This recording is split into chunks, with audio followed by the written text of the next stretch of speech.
გამარჯობა, ეთერშია ქრონიკა 11 საათზე. საქართველოს კათოლიკოს პატრიარქს გლოვობს. მეოთხე დღეა ხალხის უსასრულო ნაკადია სამების ტაძარში, ტაძრის ეზოში და მიმდებარედ. გრძელი რიგი ავლაბრის მოედნიდან იწყება. მოქალაქეები ჩამოდიან საქართველოს რეგიონებიდან და ელოდებიან რიგში თავის ადგილს, რათა პატრიარქს პატივი მიაგონ. დღეს და ხვალ 12 საათზე მთელ ქვეყანაში ტაძრებში გლოვის ზარებს დარეკავენ. დღეს ბოლო სამოქალაქო პანაშვიდია.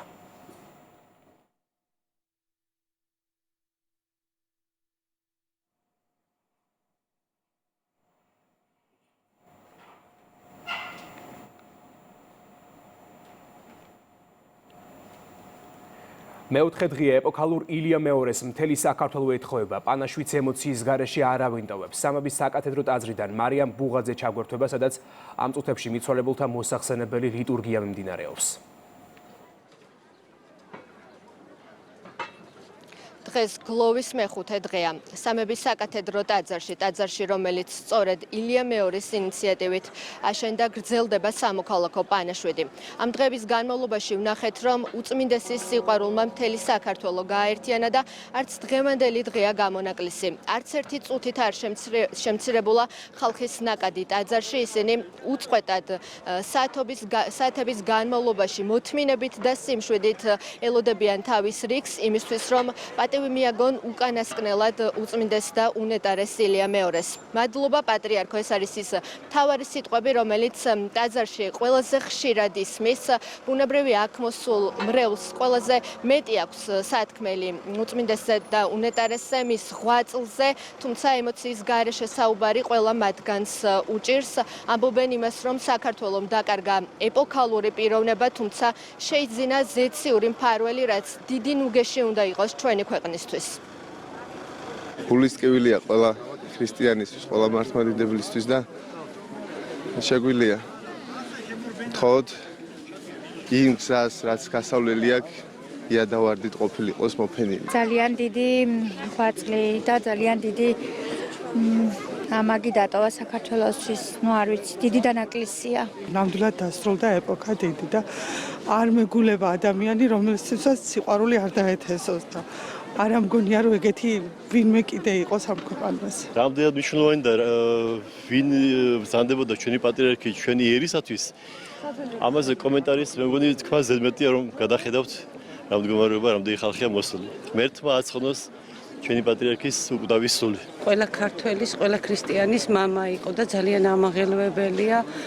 არ ვიცი, ისეთ ემოციებში ვარ, ხა ძალიან რთულია ყველა აზრს თავი მოუყარო. ერთადერთი ვიტყვი, რომ დიდება ჩვენს პატრიარქს, მადლობა ყველა იმ ღვაწლისთვის, რაც ჩვენი ქვეყნისთვის გააკეთა. ძალიან გულდასაწყვეტი იყო ეს ამბავი და მე ძალიან მიხარია ეს ამბავი, რომ აი ამდენი ხალხი მოვიდა და მთელი საქართველო ფეხზე დადგა და მისი სიტყვები ასრულდა, რომ საქართველო გამთლიანებული ენახოს და ნამდვილად ნახა საქართველო გამთლიანებული. ეს იყო პიროვნება ფაქტიურად ძნელად თუ მოიძებნება მისი ტოლი ჩვენ ისტორიაშიდაც და ჩვენ საღვთისმეტყველო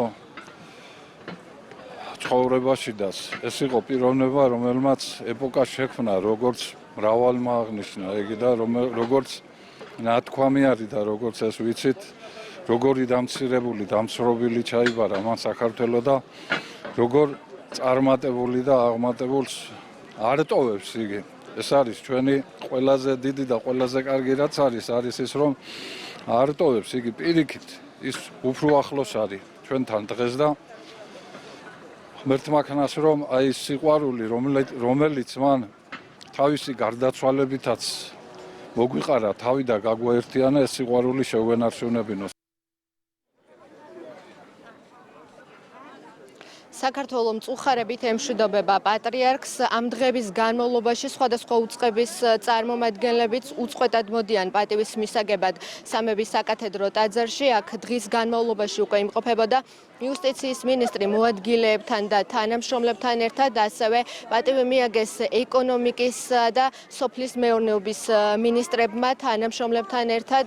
სამების საკათედრო ტაძარში იმყოფებოდნენ შინაგან საქმეთა სამინისტროს გადაუდებელ დავალებათა დეპარტამენტის თანამშრომლები, ასევე საზღვაო პოლიციის თანამშრომლები, ასევე აქ იმყოფებოდნენ საპატრულო პოლიციის და დაცვის სამსახურის თანამშრომლები. უწმინდესის ხსოვნას პატივი მიაგეს ერთიანი ნეიტრალური საქართველოს წევრებმაც. ყველა მათგანი საუბრობს ემოციით ილია მეორეზე და ამბობენ იმას, რომ უწმინდესი ზრუნავდა ერზე და ბერზე მთელს ქვეყანაზე. მისი ყველა გადაწყვეტილება ერის სასიკეთოდ იყო განპირობებული და სწორედ ამიტომ არის, რომ უწმინდესმა გარდაცვალების შემდეგაც შეძლო და გააერთიანა ერი და ბერი. ილია მეორეს ღვაწლი ფასდაუდებელია.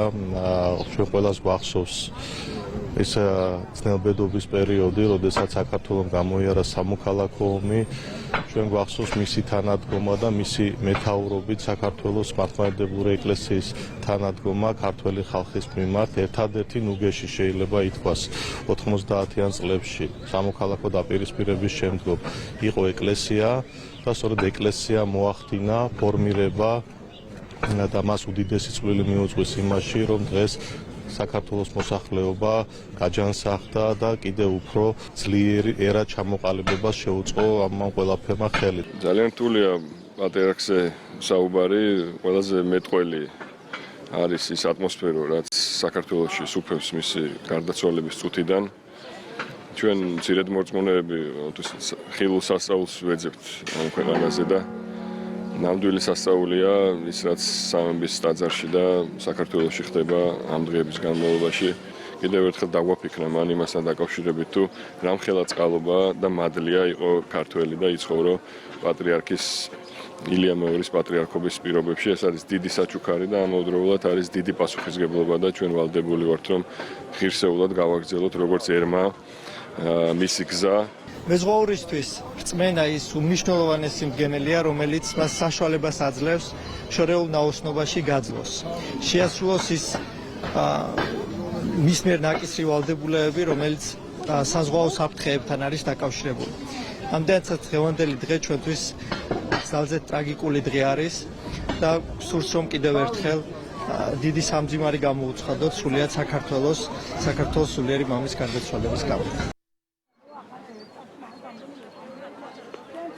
მათთვისაც სურთ, რომ უწმინდესის ხსოვნას პატივი მიაგონ სამების საკათედრო ტაძრის ეზო და კარი 24 საათის განმავლობაში იქნება ღია.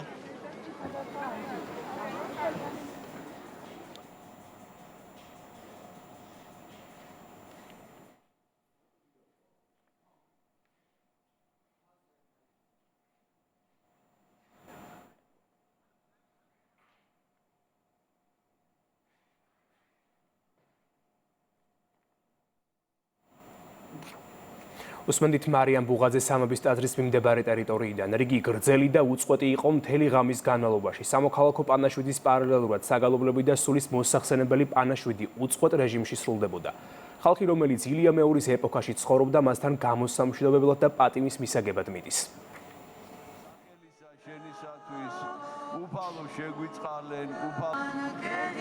ილია მეორე იყო ჩემი ნათლია, ჩემთვის ძალიან განსაკუთრებული იყო, გული დამწყდა და მოვედი მის პანაშვიდზე, მას ყოველ დღე ვფიქრობდი და რო გავიგე, რო გარდაიცვალა, ძალიან მეწყინა. ყველას ძალიან დიდი გული დავუწყდა. ის იყო ერის მამა, ერის წინამძღვარი, რომელმაც მთელი საზოგადოება, მთელი ერი შემოაბრუნა ეკლესიისკენ.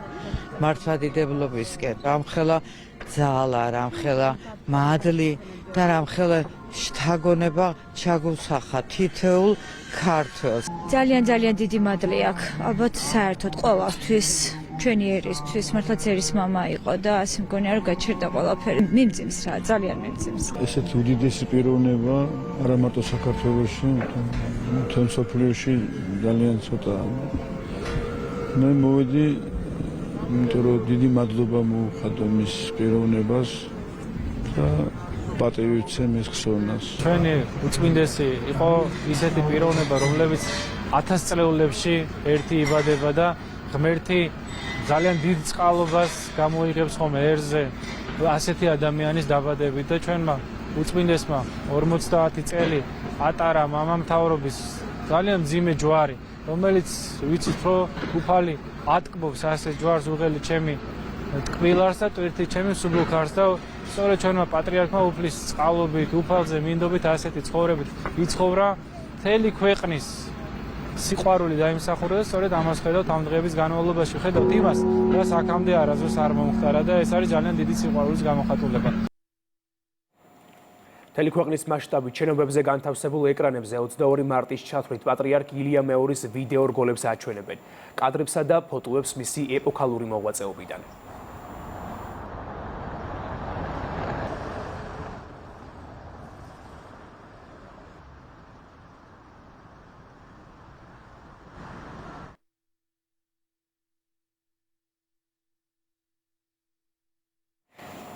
უკანასკნელ გზაზე ილია მეორის სამების ტაძრიდან გააცილებენ, რომელიც მისი მოღვაწეობის სიმბოლოა და დაკრძალავენ სიონის საპატრიარქო ტაძარში, რომელიც მისი პატრიარქობის საწყის და შემდგომ წლებს უკავშირდება.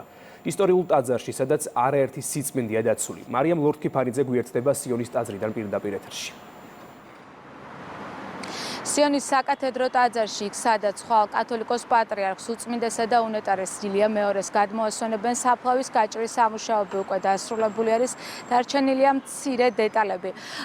მრავალსაუკუნოვანი ძეგლი, რომელიც თავისი ისტორიითა და დანიშნულებით ხუროთმოძღვრების ერთ-ერთი გამორჩეული ძეგლია, ხვალიდან კიდევ უფრო განსაკუთრებული და ძვირფასი ხდება ადამიანებისთვის, რადგანაც აქ იქნება ილია მეორის საფლავი. ეს იყო კათოლიკოს პატრიარქის უკანასკნელი ნება და ანდერძი, რომ დაკრძალული იყო ის სიონის საკათედრო ტაძარში, წმინდა სინოდის გადაწყვეტილებით მისი ნება აღსრულდა. ილია მეორე სამუდამო სამყოფელში ბინას სწორედ ამ ტაძარში დაიდებს. მისი საფლავი იქნება სხვადასხვა სიწმინდეებს შორის საკურთხევლიდან ხელმარცხნივ ჩრდილოეთ ნაწილში. დამთავრდა, ასე ვთქვათ, საფლავის გაჭრა, ხვალ სამების საკათედრო ტაძრიდან, მას შემდეგ რაც დასრულდება იქ წირვა და შემდგომ მას იცით რომ ებმის წესისაგების მსახურება, ამის შემდგომ უკვე მის უწმინდესობის სხედარს ჩამოაბრძანებენ და ჩამოასვენებენ სიონის საკათედრო ტაძარში და დაკრძალავენ იმ ადგილას, რაც შეეხება ადგილს, ეს უკვე არაერთხელ გახმოვან და ეს გახლავთ ადგილი საკურთხევლის გასწვრივ, კერძოდ ამბიონთან, ეს განსაკუთრებული ადგილია ტაძარში, ეს და ამავდროულად ეს გახლავთ ადგილი ესე იგი წმინდა ნინოს ჯვარსა და ათონის ივერთა მონასტერში დაცულ წმინდა ხატის ასლს შორის, პორტაიტის ასლს შორის და განსაკუთრებული ამ კუთხითაც სიონში დაკრძალულია 8 კათოლიკოს პატრიარქი მე-20 საუკუნისა, პატრიარქები, რომელთა სახელიც უკავშირდებათ ავტოკეფალიასთან, ავტოკეფალიისთვის ბრძოლას და მაგრამ ისინი დაკრძალულნი არიან ტაძრის დარბაზად წოდებულ არეში, ხოლო უწმინდესი პატრიარქი დაიკრძალება უშუალოდ საკურთხეველთან, ზღვარზე, კანკელის ზღვარზე. პატრიარქის განსვენების შემდეგ აქ სიონში, დედა ეკლესიაში კიდევ უფრო მეტი სითბო და სიყვარული გაჩნდება. სიყვარული ისეთი, რომლითაც ადამიანებს მხოლოდ პატრიარქი უყვარდათ და სიყვარული ისეთი, რომელსაც თავად პატრიარქი ქადაგებდა მრევლში. საქართველოს სრულიად კათოლიკოს პატრიარქს ერის სულიერ მამას ხვალ სამების საკათედრო ტაძრიდან სიონში გადმოასვენებენ და ამის შემდეგ სწორედ პატრიარქის ანდერძის მიხედვით მას დაკრძალავენ სწორედ სიონის ტაძარში სხვა კათოლიკოს პატრიარქების საფლავების გვერდით. ეს მარიამ ლორთქიფანიძე იყო. პატრიარქის სამოქალაქო პანაშვიდზე მრევლი აჭარიდანაც გამოეგზავრა. ასობით მოქალაქე დილიდან შეიკრიბა ბათუმში, ქობულეთში, ქედასა და შუახევში. მათთვის სპეციალური ტრანსპორტი გამოიყო. ლოცველები სამების საკათედრო ტაძარში შეუერთდებიან იმ ათასობით ადამიანს, რომლებიც ქვეყნის სხვადასხვა კუთხიდან პატრიარქთან გამოსამშვიდობებლად ჩამოდიან. ისინი საუბრობენ პატრიარქის როლზე ქვეყნის ისტორიაში. დამატებითი რეისები ბათუმიდან საქართველოს რკინიგზამაც დანიშნა. ავტოკოლონა ბათუმიდან ხვალაც გამოემგზავრება. მგზავრებს, რომლებსაც სურვილი აქვს სრულიად საქართველოს კათოლიკოს პატრიარქის პანაშვიდსა და გასვენებაზე გაემგზავრონ ბათუმის მერია უზრუნველყოფს უფასო მგზავრობას, როგორც ჩასვლას, ასევე ჩამოსვლას. დღეს უკვე ჩვენ თვალყურს ვადენთ ამ პროცესს, მობილიზებულია შესაბამისი რაოდენობის ასე ვთქვათ ავტობუსები. ემოცია მხოლოდ ერთია, რომ ერი და ბერი გაამთლიან. ადამიანებმა, რომელმაც ამ ქვეყნიურ ცხოვრებაში ძალიან ბევრი გააკეთა საქართველოსის და იმ ქვეყნის წასვლისთანავე ერი და ბერი აღარ აქვს ამას მნიშვნელობა მუსლიმი იყო, ქრისტიანი იყო, გაერთიანდა. სრულიად საქართველოს გლოვობს, ეთხოვება თავის უსაყვარლეს სულიერ მამას, ჩვენს საყვარელ უნეტარესსა და უწმინდეს ილია მეორეს მინდა მთელ საქართველოს თანაგრძნობა და სამძიმარე გამოუხატო ამ ტკივილიან და მძიმე დღეებში. უმძიმესი დღეა დღეს მიემგზავრები საქართველოს დედაქალაქში, რათა პატივი მივაგოთ უწმინდესა და უნეტარეს სრულიად საქართველოს კათოლიკოს პატრიარქის ილია მეორის ხსოვნას. პატრიარქის გარდაცვალების გამო ძალიან ყველანი შეწუხებული ვართ, ამიტომ გადავწყვიტეთ ერთად გუნდურად ისევ ჩავიდეთ, პატივი მივაგოთ მის ხსოვნას და უკანასკნელ გზაზე გავაცილოთ. კათოლიკოს პატრიარქის ილია მეორის პატივის მისაგებად მრევლი შიდა ქართლიდანაც გამოემგზავრა. მოსახლეობამ შეკრება დილიდანვე დაიწყო ადმინისტრაციულ შენობებთან, სადაც თბილისის მიმართულებით უფასო ტრანსპორტი იყო ორგანიზებული. შიდა ქართლის 4-ვე მუნიციპალიტეტიდან ტრანსპორტი მგზავრებს უფასოდ მოემსახურება ხვალ 22 მარტსაც. უსამძიმნებ ყველა მართლმადიდებელს სრულიად საქართველოს ამ დიდ წუხარებას მისი ღვაწლი ჩვენი ქვეყნის წინაშე არის ასე ვთქვათ შეუფასებელი და აუწონავი. გორის მუნიციპალიტეტის უერთდება აი ამ წუხარებას. ცენტრალურ მოედანზე განთავსებული არის ტრანსპორტი, ასევე ჩვენს მუნიციპალიტეტში შემავალ ადმინისტრაციულ ერთეულებში არის განთავსებული ტრანსპორტი, სადაც მოსახლეობას შეუძლია მივიდეს და ისარგებლოს უფასო გადაადგილებით. შეუფასებელია მისი ღვაწლი, დიდია ნამდვილად და თანდათან ალბათ უფრო გავიგებთ მის ფასს და მის ღვაწლს. სამოქალაქო პანაშვიდზე მრევლი და სასულიერო პირები დაიძრნენ წალენჯიხიდანაც. როგორც ამბობენ, ისინი ამაყები არიან პატივი მიაგონ ეპოქალური პიროვნების ხსოვნას და ბოლო გზაზე გააცილონ ადამიანი, რომელმაც მნიშვნელოვანი კვალი დატოვა საქართველოს ისტორიაში. ბოლო 3 დღეა თბილისის მიმართულებით ტრანსპორტი უფასოდ მოძრაობს საბაგრელოს ზებოსვანეთის ყველა მუნიციპალიტეტიდან. ტრანსპორტის განრიგისა და მარშრუტის შესახებ ინფორმაციები მუნიციპალიტეტების ოფიციალურ გვერდებზეა განთავსებული. დამატებითი რეისების ზუგდიდიდან და ფოთიდან დანიშნა საქართველოს რკინიგზამაც. გამოთქვა მამწუხარებას საქართველოს კათოლიკოს პატრიარქის ილია მეორის გარდაცვალების გამო და სამძიმარს უცხადებს სრულიად საქართველოს. წალენჯიხელები მივდივართ, რათა პატივი მივაგოთ უდიდეს ადამიანს, თითოეული ქართველის სულიერ მამას. ის ნამდვილად იყო ეპოქალური პიროვნება. ამ ცხოვრებისეულ უკანასკნელ გზაზე ვაცელებთ ჩვენს პატრიარქს, რომელმაც მთელი თავისი ცხოვრება, მთელი თავისი ღვაწლი, რა თქმა უნდა, პირველ რიგში უფლის დიდებას მიუძღვნა და ამასთან ერთად თავისი სამშობლოს სიყვარულს, თავისი ერის სიყვარულს, ხალხის ერთიანობას და გვინდა რომ ბოლო პატივი მივაგოთ, ასე ვთქვათ, ამ ქვეყნიური. ვფიქრობ, ეს თაობა, ვინც ახლა ვართ უბედნიერესები, რომ მისი უწმინდესობის თანამედროვეები ვართ და ამ დროს მოგვიწია ჩვენ ცხოვრება. უზომოდ დამწუხრებული და ამავე დროულად ბედნიერიც ვარ ნამდვილად. ხედავ ასე გაერთიანებულ ერთიან საქართველოს, რაც მისი სურვილი იყო. მთელი მართლმადიდებლური საზოგადოებისთვის ეს არის აი უდიდესი დანაკლისი. მიმყავს ჩემი შვილი და მივდივარ და იმედს ვიტოვებ, რომ პატივს მივაგებთ უკანასკნელ გზაზე ჩვენ სულიერ მამას. თელავში მრევლმა შეკრებმა ღვთისმშობლის მიძინების ტაძართან დაიწყო. დაახლოებით 1 საათში მომლოცველები უკვე თბილისში გამოეგზავრებიან და სამოქალაქო პანაშვიდ შეუერთდებიან. 12 საათზე კი ალავერდის ბაბათა მონასტერში ჩატარდება კათოლიკოს პატრიარქი ილია მეორის სულის მოსახსენებელი პანაშვიდი. ილია მეორის პატივსაცემად კახეთის ყველა ადმინისტრაციულ შენობაზე განთავსებულია მისი ფოტოები, ხოლო თელავის თეატრის გვერდზე დამონტაჟებულ მონიტორზე უწმინდესის ფოტოებს აჩვენებენ. ყველას ძალიან გული დაგვწყდა, ძალიან გული გვეთკინა. ჩვენი წინამძღვარი იყო, ასე ვთქვათ, იმედი გვაქვს, რომ ის ზემოდან ფარველოს ჩვენ. ამ ტკივილიანმა დღემ მთელი საქართველო გააერთიანა, ერი და ბერი. დაგლოცოს ჩვენმა პატრიარქმა ზეციური საქართველოდან და ჩვენ კიდევ მისი ყველა სიტყვა აგვესრულებინოს, რაც დაგვიტოვა. პატრიარქის სულის მოსახსენებელი პანაშვიდი გადაიხადეს იერუსალიმში აღდგომის ტაძარში მდებარე გოლგოთას მთის სალოცავში.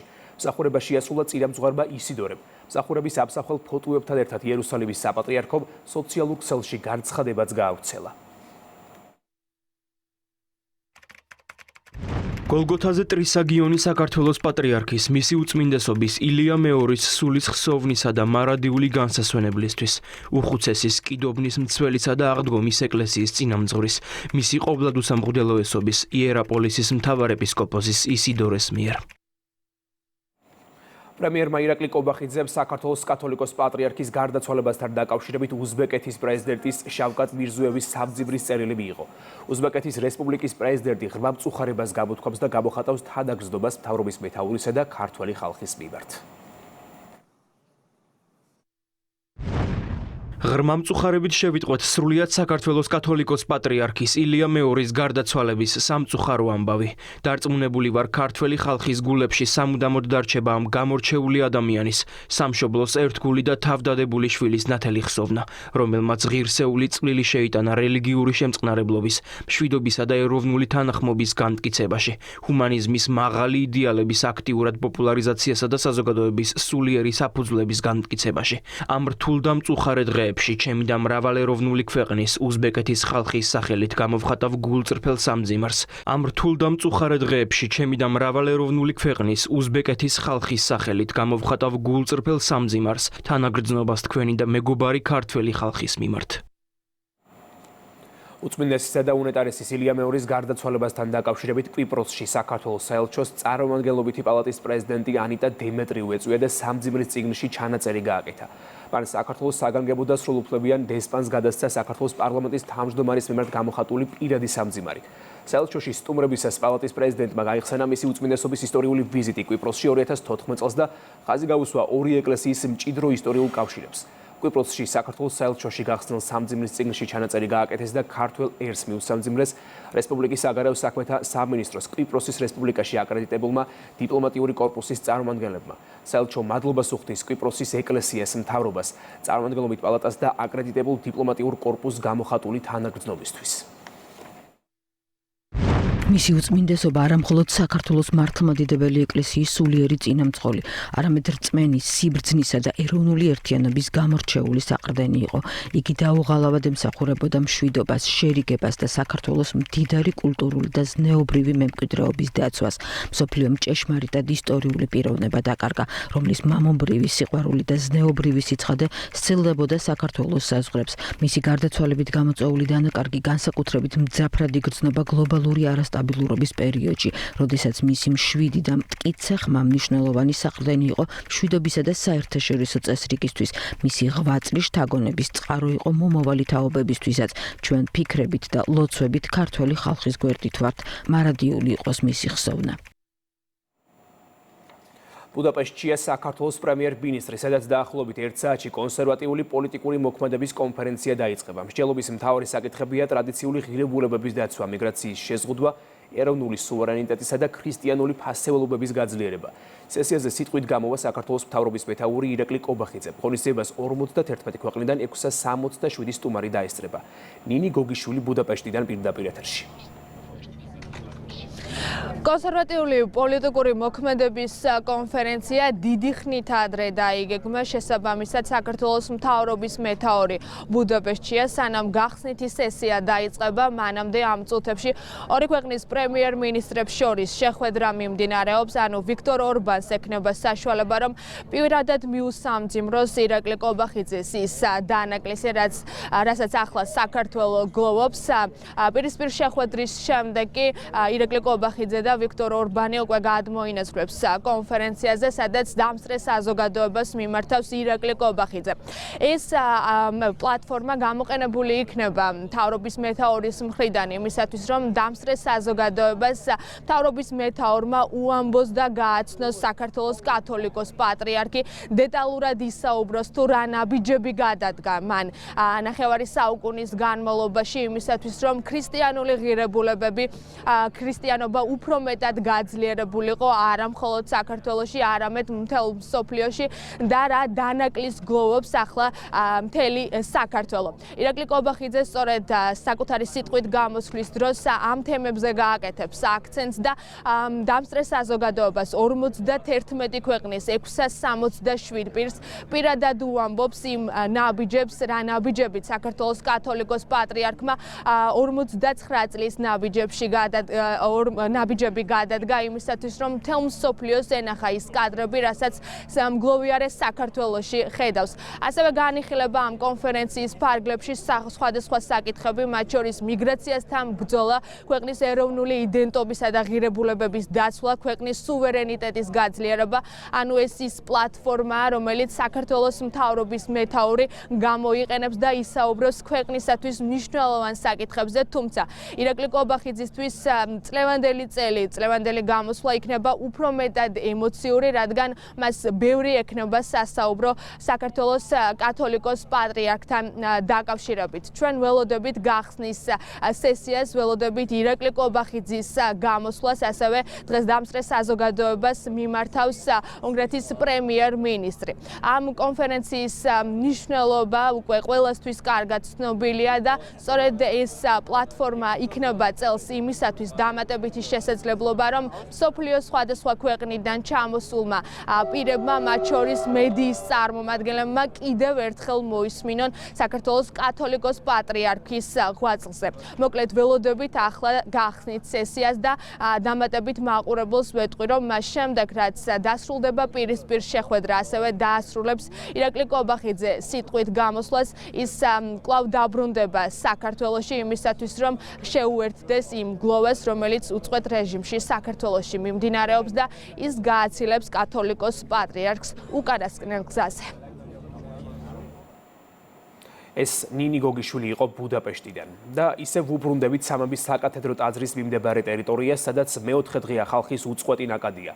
რიგი ავლაბრის მოედნიდან იწყება. მოქალაქეები ჩამოდიან საქართველოს რეგიონებიდან და ელოდებიან რიგში თავის ადგილს, რათა პატრიარქს პატივი მიაგონ. დღეს და ხვალ 12 საათზე მთელ ქვეყანაში ტაძრებში გლოვის ზარებს დარეკავენ.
ქრონიკა 11 საათზე კი ამით დასრულებულია დროებით გემშვიდობებით.